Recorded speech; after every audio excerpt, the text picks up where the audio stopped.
Jessica, you had an extraordinary journey as an entrepreneur. And like so many, your journey was inspired by a personal need in your childhood, but also a need that you felt wasn't being met when you were pregnant with your first child. Describe that first entrepreneurial start and what motivated you to build this amazing business. Well, what motivated me was really the need and the desire from a consumer's perspective of what I felt wasn't really being addressed. And then that coupled with a human health issue and a human health epidemic that's happening, the use of untested and potentially harmful chemicals in the marketplace. There's been over 80,000 new ones introduced since 1976. And they don't have to test them for safety before they're brought into the marketplace. And they are linked to everything from obesity to learning disabilities to childhood cancers to allergies and asthma. And it's really, I think just as a mom for the first time, I wanted to create a safe and healthy environment for my daughter. And when I looked around at what was available for me to do that, I just didn't find the answer. There wasn't a brand that really spoke to me as a modern woman, a brand that was transparent, that used unquestionably safe ingredients, but also was effective. And why not make it beautiful? And of course it needs to be affordable and convenient to get. And so that's really the brand ethos that The Honest Company was built on. I suffered when I was a child from severe asthma and allergies, and I was very sick as a kid. And the thing that the light bulb went off in my head when I was pregnant with my first daughter, my mom recommended that I used a laundry detergent that she used on me, and it's specific for it's babies. And I was like, why do I have to use this? And my mom was like, 'cause you do. It's the best. And I was like, fine, I'll use it. And I got a rash, and I had an allergic reaction to it. I had welts on my hands, and I started sneezing, and I was like, Mom, there is no way this is safe for babies. I'm having an allergic reaction. This is crazy. And she was like, you asked me for my advice. If you don't want it, don't take it. You're so hormonal right now. And I'm like, well, I'm pregnant, and I'm having an allergic reaction. So I was like, what's in this stuff? And she's like, I don't know.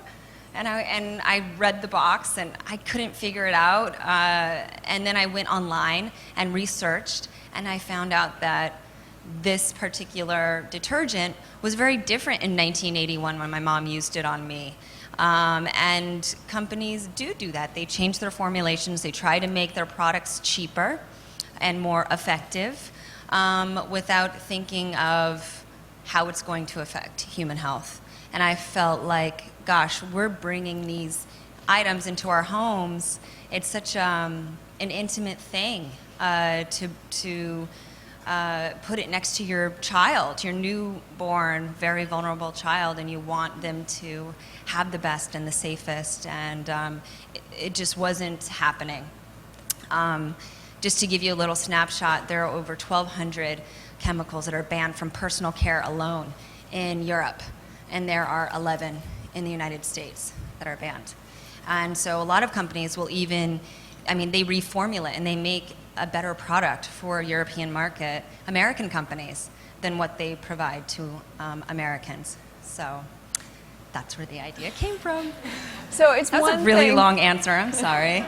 I'm just admiring this room of lovely and amazing women. This is so cool. Thank you so much for having me here. No, what an honor. You exemplify so much of what brings us here together. And part of that is we all may have frustrations, right? You talk about you didn't see this need in the marketplace. You went online, you couldn't find it. It's one thing to identify a problem. It's another thing to raise your hand and say, I want to be the solution. Those are two very different tracks that you can take. Why did you start to move forward and say, I want to be the person behind building this business? I didn't necessarily feel like I wanted to be the person to do it. It just needed to be done. No one else was going to do it. And I went and lobbied for reform on TSCA, which is Safer Chemicals, a chemical act that's in place that's supposed to protect us from toxic chemicals, but it hasn't been reformed since 1976. And so I went and lobbied and went nowhere, and I was like, all right, so the government's not going to protect us, so then I'm going to try and shop around the problem. And I tried to shop around the problem, and I would buy, products that were 4 times more expensive, that didn't really work that well, but they had pictures of nature on them.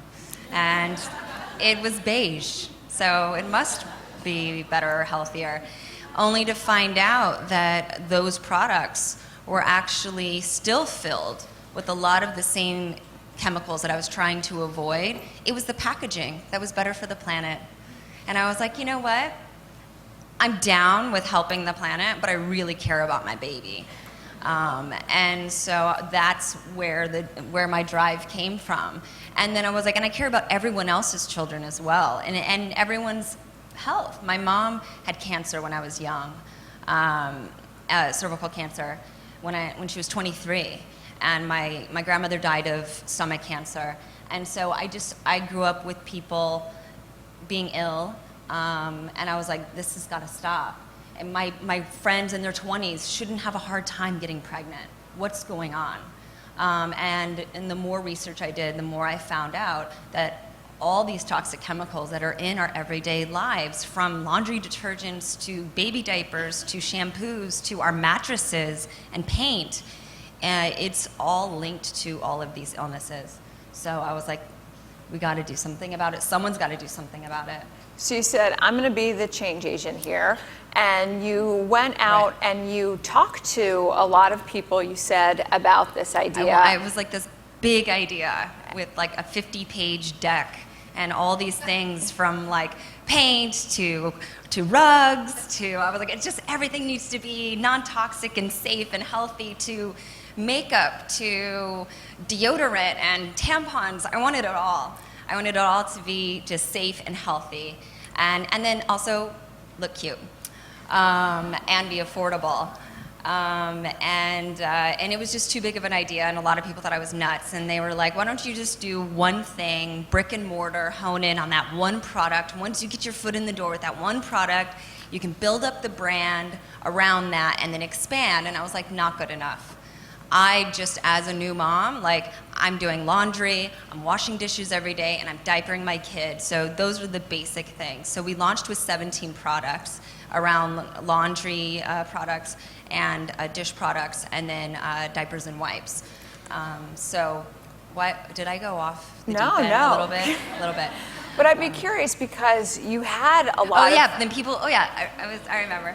So then the people that I was pitching the company to, they were like, too big of an idea, crazy. Even my own co-founder, Brian Lee, who ended up building the business model around my idea. So I went to the only guy that had created an e-commerce subscription business model, because I knew I wanted subscription, and I knew it needed to be easier for people to get these products, and also it's how I can make them affordable, going direct to the consumer, cutting out the middleman. And also I wanted, if you were in Kansas or New York City, you should get the same price, the same product. And so that's why honest.com is how we launched. We launched online. So he said no, he didn't get it. And he was like, good luck. And then 18 months later, I turned that 50-page deck into like a 10-page deck. And I honed in on the subscription, on a diapers and wipes subscription, and then a household essentials subscription. Then he had already had one kid and had another on the way. And he was like, you know what, my wife is doing the same thing. She now only buys organic. She threw away everything under our sink. She is reading labels, like, maybe you've got something here. And luckily, every single venture capital person we went to, their wives were doing the same thing. So it was a common thing that women do. All of a sudden, when you're pregnant, you have to take care of somebody other than yourself, and you want to create the best environment. I want to talk a little bit about the skeptics and the pushback that you received. People said that, why not just be a pretty face endorsing products? Others said that your idea was too big. I read that even your husband said that you should launch with fewer products. Yeah. So as an entrepreneur, people are often so close to an idea. It's like their baby, right? Love is blind. How do you know when to listen to people? And how did you know when to trust your gut and draw a line in the sand and say, no, this is what we're going to do?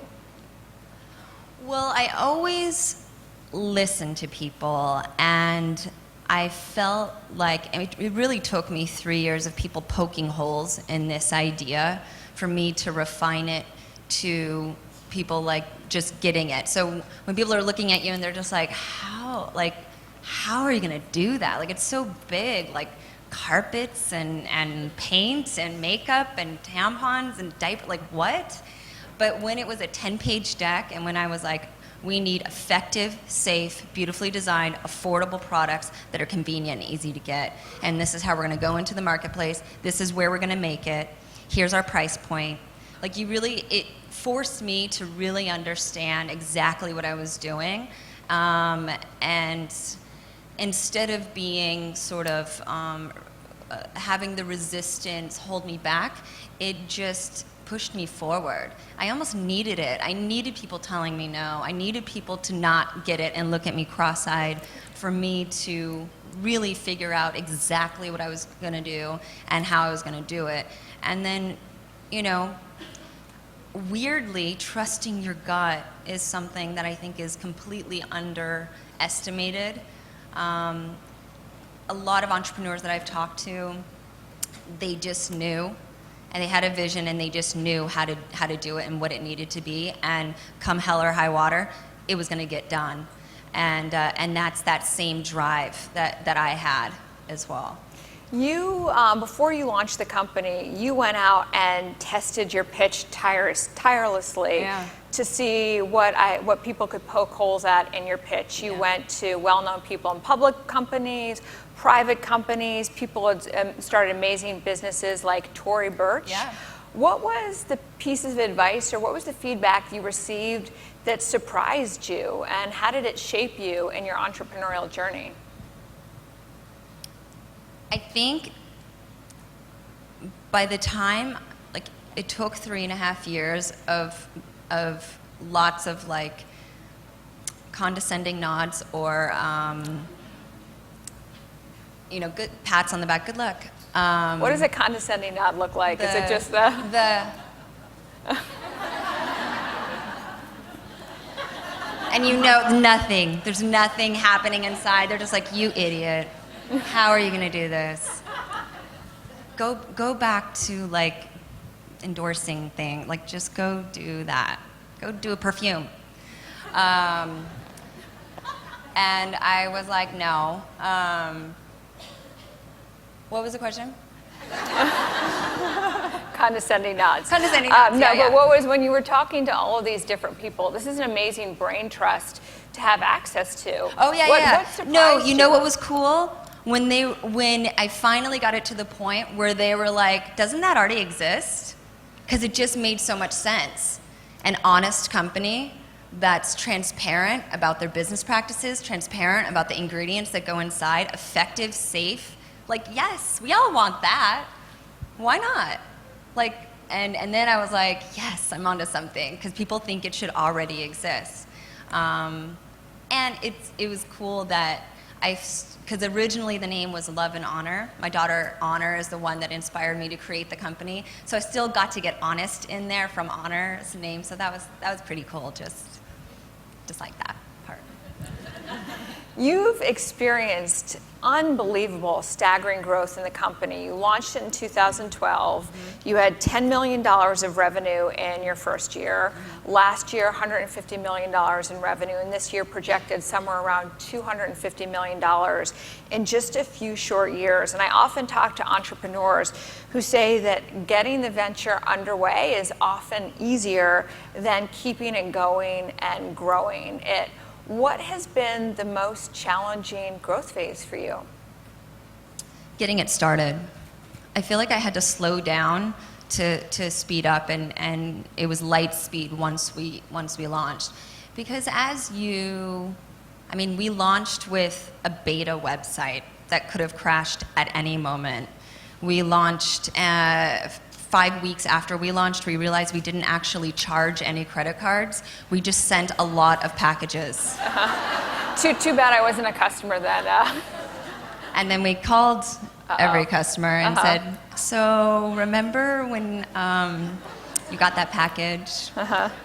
We didn't charge your credit card. Can we charge you? And 100%, luckily, 100% of the customers let us charge their credit card.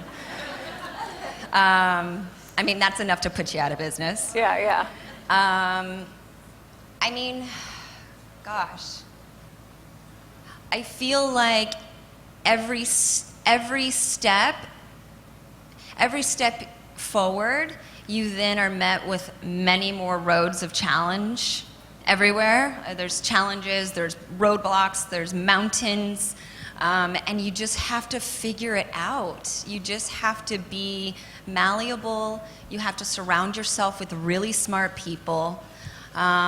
We still do. We sit down with lots of really smart people that have built incredible businesses, and they give us advice on how to deal with hurdles. I think that's something that's, I'm not sure, it's something I had to learn as a woman in business, is to ask for help, and to not be afraid of criticism. And when you don't know what to do, to be okay with not knowing, but learning, and also to not be defined by your mistakes, but just keep moving forward and try not to make them again. And if you do make them again, hopefully it's not that bad the second time. And by the third time, you shouldn't be making those mistakes anymore. What was the steepest learning curve for you in this journey?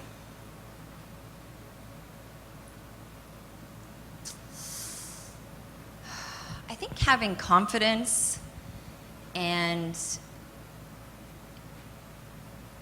not caring if people didn't like me. Did you feel that people didn't like you?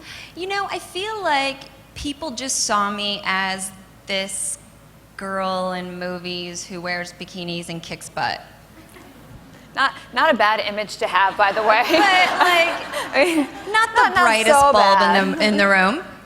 And I fall back on the funny a lot, and so a way to kind of diffuse it is I like to be funny, and I use voices, and I gesticulate, and you're not always looked at as an intelligent, thoughtful, grounded person, and I know who I am, and I felt like I always had to overcompensate for all of the judgments of who I was, and I didn't think I was smart for a really long time. Do you think you're smart now? Yeah, I think I'm. We agree. I'm not the smartest, but I try.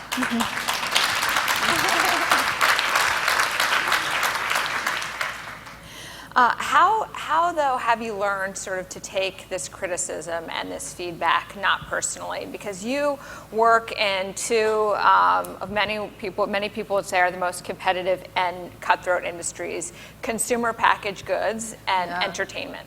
Yeah. So how do you not, and both are very personal to you, right? On screen, very personal, it's your performance, and this company is really your brainchild. How do you learn not to take that criticism personally, and what still gets in, what still comes through? All of it still comes through. Even dumb critics that are just going to be haters. People who like to lump me in with other people in my field who started businesses. You're just like, really? I think you have to have a thick skin as an actress, because there's nothing but rejection. For every success, there's a million failures. And I think that definitely helped, and to try and not to take it personally. But it is challenging, and I think as I've become a mom and I've grown into myself, I realize how important it is to have good girlfriends. And I think that support system really helps a lot. You know, I was curious, you talking about sort of this entrepreneurial, career that you now have, and how it, complements or dovetails a lot of the work that you do, obviously in the entertainment industry. And I read in an interview that you said that you always feared that your career would go away. You said, "I work so hard to be relevant and to have some type of job security, at the same time knowing it's all going to disappear in a hot second because this business is so fickle." Mm-hmm. When you were starting the Honest Company, how much of that played into it? How much were you looking or trying to find new ventures, working, building your career since the age of 13 in an industry where, youth is often more prized than talent? Yeah, I made a lot of money in entertainment at a very young age, and I saved it. So my choices as an actor none of my choices as an actor really in my 20s were creative. It was all just financial. I just needed to make as much money as quickly as possible, and I was going to save it for my life, knowing that it was going to go away at some point. So you were very deliberate about that. I was very deliberate about it, yeah. Where do you think that came from? Growing up and seeing my parents struggle and never wanting to have to deal with that. I mean, both of my parents working 3 jobs each, just trying to make ends meet, cutting coupons, living on a budget. It sucks. And fighting all the time, not wanting to, but not having a choice. They just didn't know how they were gonna keep the lights on or pay the bills. And I was like, I don't wanna live like that. So I think that for sure drove me to just have financial stability at an early age and make sure that I was okay in that way. But I wasn't like, I could just do endorsements and get paid a bunch of money to do that, and great. That's sort of what you do if you care about, financial security. Creating a business, I poured money into the business. I was losing money, and I was turning down a lot of opportunities to work with different companies because they didn't represent what I cared about and what I stood for. And so this was a risk, starting this company. And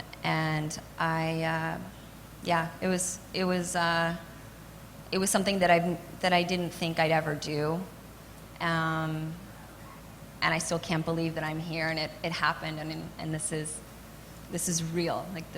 I'm here at the Forbes Summit, I'm talking to you guys. It's on the cover of Forbes. That's so cool. Wow.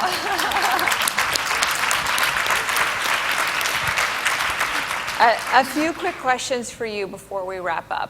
What was the best piece of entrepreneurial advice that you received, throughout this journey?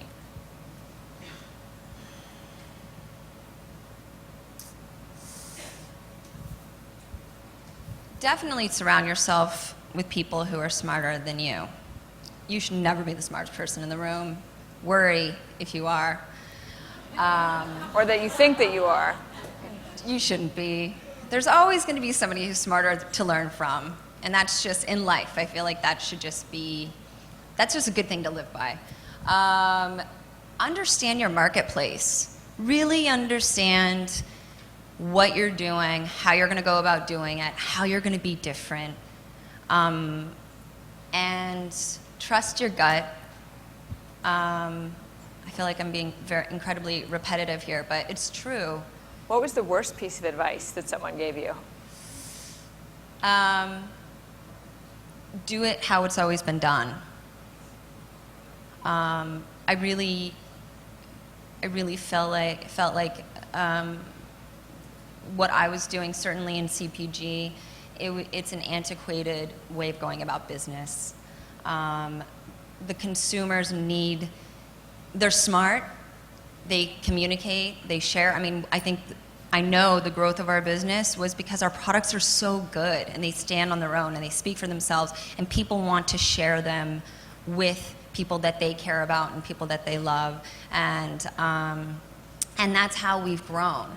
A lot of it's been organic, which is incredible to have that type of growth.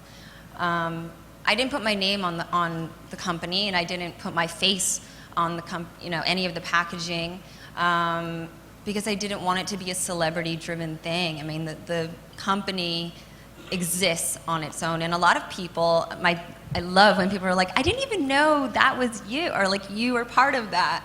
That's, I think, the best thing, or the most refreshing thing that I hear from customers, is they just love the product and they love how it's transformed their lives and made it better, and they don't even know that I'm part of it. What's it been like for you take a step back? You know, you started this journey many years ago, but launched the company in 2012, and now the company's valued at a reported $1 billion. That's a big number, $1 billion. What's that like just personally, taking a step back and having been the driving force behind something that's created so much value, not just monetarily, but more importantly, so much value for the good of the world? I just feel like we're just getting our toes in the water here. We're competing with hundreds of billions of dollars. So we're just barely starting. The industry and the industries that we're in, the marketplaces that we're in, or that we're going to go into, we just launched Asia. I mean, the opportunity is huge, and it's massive.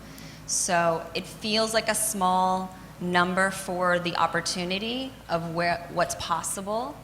But me as a person at home with my kids, it's crazy. It's so awesome. I can't believe it.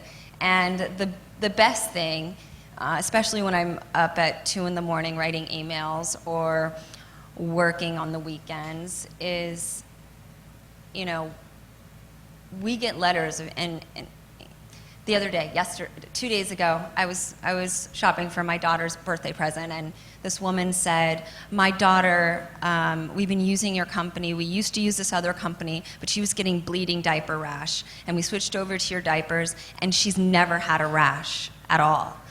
And I know that you change a baby's diapers at least 7 times a day. That can be a horrible experience if your baby's screaming from a bleeding diaper rash. So we made her life better, and that's really cool.